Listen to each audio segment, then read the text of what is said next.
Hi everybody. History of English criticism में आज हम लोग रिनेसेंस क्रिटिसिज्म के बारे में स्टडी करेंगे। First of all, we understand renaissance and medieval outlook.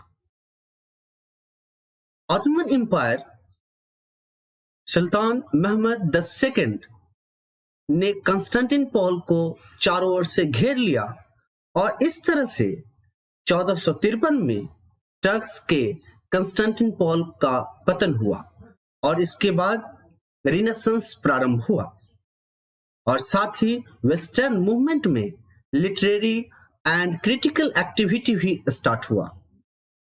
Mental horizons का विस्तार शुरू हुआ, मेडावेलिज्म की जंजीरें समाप्त हो गई और जीवन में उत्साह और सुंदरता के एंजॉयमेंट का रिन्यूअल हुआ। प्राचीन ग्रीस और रोम के ग्रेट वर्क्स को पूरे यूरोप के रीजनल लैंग्वेज में ट्रांसलेशन किया गया और स्कॉलर्स क्लासिकल लर्निंग के सेंटर्स की ओर अग्रसर हुए। रिनेसेंस इंग्लैंड में विकास तेजी से 4 सक्सेसिव एंड ओवरलैपिंग स्टेज में शुरू हुआ। सबसे पहले प्राचीन बयानबाजी के तरह से ही स्टाइल एंड लैंग्वेज का स्टडी किया गया। इसके बाद इंग्लिश पोएट्री में क्लासिकल मीटर्स को इंट्रोड्यूस करने का प्रयास हुआ। In the third and the most important phase, Puritans और मोरलिस्ट के विरुद्ध इमेजिनेटिव लिटरेचर को जस्टिफाई करने का प्रयास हुआ। इसका रिजल्ट हुआ कि सिडनी की नंबरस अपॉलॉजीज एंड डिफरेंसेस का पब्लिकेशन हुआ, जिसमें apology for poetry the best माना जाता है। लास्ट फेज में इंग्लिश क्रिटिसिज्म में सेल्फ कंसस बढ़ा और वुड बी पोएट्स मीन्स भावी कवियों को गाइड करने के लिए और रोमांटिक एलिजाबेथन लिटरेचर की अधिकता में को बढ़ाने के लिए रूल्स और प्रिंसिपल्स तैयार किए गए। इस फेज के सबसे इंपॉर्टेंट क्रिटिक के रूप में बेन जॉनसन थे। वे नियो क्लासिज्म के फर्स्ट चैंपियन हैं। अतः इस तरह से देखा गया कि 1453 में कंस्टेंटिनोपल के पतन के साथ ही अनेक Greek scholars ancient Greek and Roman art and literature के रिच ट्रेजर के साथ वेस्ट की ओर बढ़े और रिनेसेंस प्रारंभ हुआ, या यूं कहें कि the revival of ancient Greco Roman culture, art and literature started flourishing. Middle edges में आउटलुक ऑफ लाइफ केवल थियोक्रेटिकल मीन्स धर्म तंत्र पर आधारित था, लेकिन एंशिएंट लर्निंग के रिवाइवल के बाद लाइफ का दृष्टिकोण सेकुलर बन गया।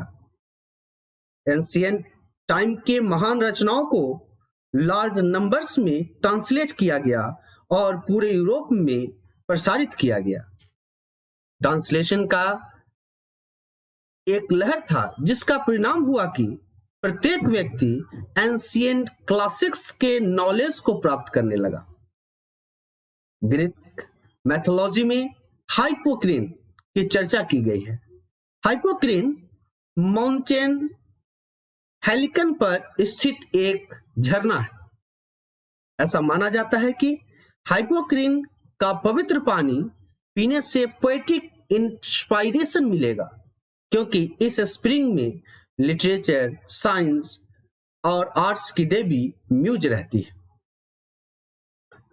और इसका उदाहरण जॉन केट्स की कविताएं और बहुत सारे पोएट्स की कविताओं में मिलता है, जिसमें वे उसी हाइपोक्रीन में स्नान करना चाहता है और उसी हाइपोक्रीन में स्नान करके वे महसूस करेंगे कि उन्हें में एक इंस्पायरेशन आ रहा है, पोएटिक क्रिएशन का इंस्पिरेशन आ रहा है। इसलिए जब रिवाइवल ऑफ एंशिएंट लर्निंग शुरू हुआ तो प्रत्येक व्यक्ति इटली में स्थित म्यूजेस उसका पानी पीने और प्राचीन आर्ट्स की सुंदरता की प्रशंसा लेकर लौटने लगा। 1476 में प्रिंटिंग प्रेस का आविष्कार भी प्रोसेस ऑफ जनरल अवेकनिंग को आसान और महत्वपूर्ण बनाया। Next, renaissance and literary criticism. Horace द्वारा लिखित आर्स पोएटिका पूरे मिडिल एजेस में सुविख्यात रहा था और अब रिनेसेंस के दौरान पूरे इटली, फ्रांस और इंग्लैंड में लिटरेरी थियरी और क्रिटिसिज्म पर भी गहरा प्रभाव डाला। लेकिन अरिस्टोटल की work the poetics middle ages में ऑलमोस्ट अननोन रहा था।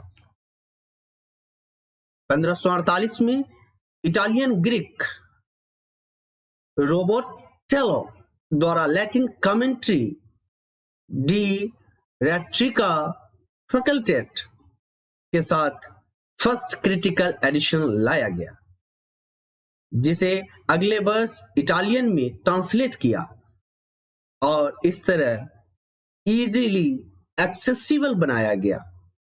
इसके बाद अरिस्टोटल ने अपने क्रिटिकल एडिशन को आगे बढ़ाया और रिनेसेंस क्रिटिसिज्म में प्रीडोमिनेंट फोर्स बन गए। एरिस्टोटल, हॉरेस, प्लेटो और दूसरे ग्रीक मास्टर्स ने रिनेसेंस में थियोरेटिकल एक्टिविटी को लाने में हेल्प किया। क्रिटिसिज्म एक ऐसा एरा जो लिटरेरी हिस्ट्री में सबसे विशिष्ट बना हुआ है। Italian influence the chief concerns of the age. Italy इस फील्ड में पायनियर था और पूरे 16th और 17th सेंचुरी में इटालियन इन्फ्लुएंस प्रीडोमिनेंट रहा। जे स्पिंगन कहा था कि रिनेसेंस के दौरान English theory of poetry Italian poetics की तरह ही समान है और इटालियन काउंटर पार्ट के नॉलेज के बिना यह पूर्ण रूप से अप्रिशिएट नहीं किया जा सकता है। इटली के क्रिटिकल राइटिंग्स की तरह ही इंग्लैंड में भी क्रिटिकल राइटिंग्स के 5 काइंड्स थे। First, there was the classical critical text with critical commentaries and annotations easily available in vernacular translations. Means classical critical text, critical commentaries और annotations के साथ आसानी से क्षेत्रीय भाषा के ट्रांसलेशन में अवेलेबल था। The second one is there was the poetic or versified treatise on the art of poetry in the manner of Horace Ars Poetica. Means Horace की Ars Poetica की तरह ही art of poetry पर versified treatise means related to verse. And third one is there was the deliberately scientific and ambitiously professed treatise on the art of poetry in imitation of Aristotle's poetics. Aristotle के poetics का imitation करते हुए scientific और professed ग्रंथ थे। ऐसे ग्रंथों में द मोस्ट पॉपुलर और valuable treatise Italian critic Minturno और फ्रेंच क्रिटिक स्कालिगर का था। And fourth one is there were apologies or defenses of poetry written in reply to the criticism of moralists and other enemies of poetry. Means moralists और दूसरे enemies of poetry के criticism के reply में apologies और defenses of poetry भी था। सबसे अच्छा डिफेंसेस ऑफ पोएट्री के रूप में सर फिलिप सिडनी की रचना डिफेंस और अपॉलोजी ऑफ पोएट्री माना जाता है। And the last one is the preface और special treatise directed against classical objections to some particular romantic form और some literary text in a vernacular. कुछ खास रोमांटिक फॉर्म में क्लासिकल ऑब्जेक्शंस के विरुद्ध प्रीफेस या स्पेशल ट्रीटाइज भी निर्देशित किया गया था। इन सभी वर्क्स को स्टडी करने के बाद यह उभर कर सामने आता है कि रेनेसांस क्रिटिक्स का पेकुलियर कंसर्न निम्नलिखित थे। First, literary generous, second, decorum and rules, third, the classic versus English meters, and fourth, justification of imaginative literature in the face of attacks from purists and moralists. Purist means शुद्धतावादी and moralist means नैतिकतावादी। तो इस तरह से renaissance critics के जो peculiar concerns हम लोगों के पास मिले वह 4 तरह का था: literary genres, decorum and rules, the classics versus English metres और justification of imagination literature in the face of attacks from purist and moralist. Now evolution of renaissance criticism. 16th और 17th सेंचुरी में renaissance के दौरान English literary criticism में 5 distinct stages of development देखा गया। वे हैं: first, rhetorical phase, second, classification and metric studies, third, apologetic criticism, fourth, beginning of classism, and it starts with Wayne Johnson, fifth, neoclassism and the French classism। अब हम लोग प्रत्येक phase को पढ़ते हैं कि प्रत्येक फेज में रिनेसेंस में डेवलपमेंट किस तरह से हुआ। Rhetorical phase. फर्स्ट फेज में study of literature purely rhetorical था। Rhetorical means the art of using language, specially public speaking. Rhetorical criticism के फर्स्ट इंपॉर्टेंट वर्क विल्सन द्वारा 1553 में लिखी गई, जिसका नाम है आर्ट ऑफ रेट्राइक। इस वर्क को वाटन कहा गया। इसके बाद रोजर एसम की रचना स्कूल मास्टर 1568 में लिखी गई। यह एक ऐसी रचना है जो इटालियन क्रिटिकल थियरीज के द्वारा पूर्ण रूप से इन्फ्लुएंस है। यद्यपि एसम रोमांटिक इटालियन स्पिरिट और इसके इन्फ्लुएंस के विरोध में थे। यहां पर एसम को टू फेस्ड पीपल कहा जा सकता है, इसलिए कि एक तरफ वे इटालियन थियरी ऑफ पोएट्री को अपने वर्क में लिखते थे और दूसरी तरफ वे इटालियन इन्फ्लुएंस का विरोध भी करते थे। लिटरेचर में इटालियन इन्फ्लुएंस निश्चित रूप से रोमांटिक है, जबकि इंग्लिश क्रिटिक्स के द्वारा दिखाया गया इटालियन ह्यूमनिस्ट का इन्फ्लुएंस इस रोमांटिसिज्म के विरोध में है। ह्यूमनिस्ट ट्रेनिंग के परिणाम स्वरूप एसएम फर्स्ट इंग्लिश क्लासिस्ट हैं। Gabriel Harvey rhetorical school of criticism को एक दूसरे रिप्रेजेंटेटिव है। ओवरऑल इस फेज में फॉर्म एंड स्टाइल को लिटरेचर के डिस्टिंग्विशिंग फीचर्स के रूप में स्टडी किया गया और इसका परिणाम इंग्लिश प्रोज स्टाइल का फॉर्मेशन और डेवलपमेंट हुआ। The second one is classification and metrical studies. यह सेकेंड फेज पोएटिक फॉर्म्स और मेट्रिकल स्टडीज के क्लासिफिकेशन का स्टेज था। पुटेनहम की रचना art of English poesie, poetic forms and subjects और रेट्रिकल फिगर्स का फर्स्ट सिस्टमैटिक क्लासिफिकेशन। हार्वे की रचना लेटर्स और वेब की रचना डिस्कोर्स ऑफ इंग्लिश पोएट्री में क्लासिकल मीटर्स को इंट्रोड्यूस करने का फर्स्ट सिस्टम अटेम्प्ट्स है। पोएट स्कॉलर्स का एक ग्रुप जिसे एरोपैगस कहा जाता था, सिडनी इस ग्रुप के मेंबर थे। वर्ड्स फॉर्म्स का स्टडी इटली से इंग्लैंड में इंट्रोड्यूस हुआ, जो इंग्लिश पोएट्री के एक्सटर्नल साइड को परफेक्ट करने में हेल्प किया। Third one is apologetic criticism. Second stage के बाद थर्ड स्टेज के रूप में फिलोसफिकल एंड अपोलोजेटिक क्रिटिसिज्म आया।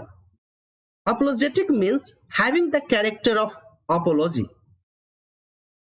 सबसे अच्छा और सबसे अधिक प्रतिनिधित्व करने वाली रचना के रूप में सिडनी ने 1595 में डिफेंस ऑफ पोएट्री लिखा।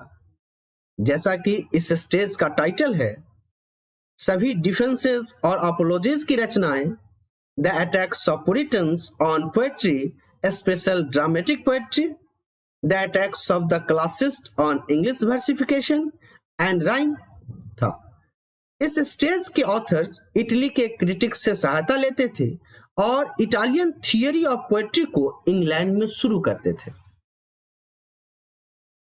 सिडनी की रचना डिफेंस ऑफ पोएट्री पर बोलते हुए J.A. सिमन्स कहते हैं कि इटालियन राइटर्स ने थियोरी ऑफ पोएट्री पर बहुत लिखा था, लेकिन मुझे याद नहीं है कि कोई भी ट्रेटाइस के बारे में यह कहा जा सकता है कि इस अपोलॉजी को लिखने में कोई मटेरियल को सजेस्ट किया गया। इसके विपरीत स्प्रिंगर कहते हैं कि सिडनी के द्वारा जो डॉक्ट्राइन डिस्कस किया गया है वह ओवर ए हाफ सेंचुरी से इटालियन से ग्रहण करते रहे थे। यह कहा जाता है कि सिडनी इस एज के चीफ रिप्रेजेंटेटिव हैं और इसलिए यह इटालियन क्रिटिक्स के इन्फ्लुएंस का फर्स्ट पीरियड भी है। Fourth one is beginning of classicism, means Ben John की शुरुआत। रिनेसेंस क्रिटिसिज्म का fourth stage first half of the 17th century से शुरू होता है। बेन जॉनसन को इस एज का मोस्ट इंपॉर्टेंट लिटरेरी क्रिटिक कहा जाता है। बेन जॉनसन के बारे में इन डिटेल में नेक्स्ट लेक्चर में हम लोग पढ़ेंगे। And the fifth one is neo classicism and the French influence. Fifth period में जो 17th सेंचुरी के सेकेंड हाफ से शुरू हुआ, इस पीरियड के दौरान इटालियन इन्फ्लुएंस फ्रेंच इन्फ्लुएंस में रिप्लेस हो गया और न्यू क्लासिज्म का उदय हुआ। इस पीरियड के दौरान रेशनलिज्म मीन्स नेचर को इमिटेशन के प्रति लिटरेचर का रिस्ट्रिक्शन, सिटी लाइफ में नेचर का लिमिटेशन और इमेजिनेशन को कन्फाइनमेंट इत्यादि को लिटरेरी इंक्वायरी के रूप में कैरेक्टराइज किया गया। जॉन ड्राइडेन इस एज के लीडिंग क्रिटिक। इस तरह से यह 5 स्टेज को पढ़ने के बाद सबसे ज्यादा जो इंपॉर्टेंट स्टेज रहा वह थर्ड स्टेज रहा। इसलिए थर्ड स्टेज के इंपॉर्टेंस को हम लोग जानते हैं। इसके इंपॉर्टेंस जो पोएट्री में हाई कंसेप्शन था। इस थर्ड स्टेज में एलिजाबेथन एज था और एलिजाबेथन एज के दौरान क्रिटिसिज्म के डेवलपमेंट का ब्रीफ सर्वे यह स्पष्ट करता है कि इस इवोल्यूशन में सबसे महत्वपूर्ण थर्ड स्टेज है, जब पोएट्री के नेचर और फंक्शन पर अधिक सोच थी और इंग्लिश थियरी ऑफ पोएट्री तैयार किया गया। पोएट्री का कंसेप्शन और पोएट का फंक्शन हाई था। पोएट्स को स्पिरिचुअल लेजिस्लेटर्स और रिफॉर्मर्स माना जाता था। पोएट्री का फंक्शन प्रसन्न करने के लिए के साथ साथ निर्देश देने के लिए भी माना जाता था। Poetry is considered to be to delight as well as to instruct. Poetry निश्चित रूप से मोरलाइज और इंटरप्रिटेड माना जाता था। ऐसा एलिजाबेथन एज में पोएट्री के बारे में सोचा जाता था कि poetry should be moral and can be interpreted well. In the highest form, poetry is the art of making. Poetry is a maker, a creator. Poetry divine instinct से या नेचर के ग्रेट एक्सीलेंस से या world के vast observation और experience से perfection attend कर सकता है। यह ध्यान दिया जाना चाहिए कि प्यूरिटन्स और मोरलिस्ट जिन्होंने पोएट्री पर अटैक किया, इन लोगों ने इसकी महानता को स्वीकारा था। एस्पिंगन कहते हैं, पूरे एलिजाबेथन में पोएट्री पर अटैक करने वालों और पोएट्री को डिफेंड करने वालों के दृष्टिकोण में समानता थी। बोथ साइड्स ने एडमिट किया कि पोएट्री नहीं बल्कि इसके एब्यूज को डिस्पैरेज किया जाना चाहिए। डिस्पैरेज मीन्स अपेक्षा किया जाना चाहिए। इस तरह से रिनेसेंस क्रिटिसिज्म का यह लेक्चर समाप्त हुआ। नेक्स्ट लेक्चर में हम लोग रिनेसेंस क्रिटिसिज्म के लीडिंग क्रिटिक बेन जॉनसन के बारे में पढ़ेंगे। So keep watching, keep tune. Thank you.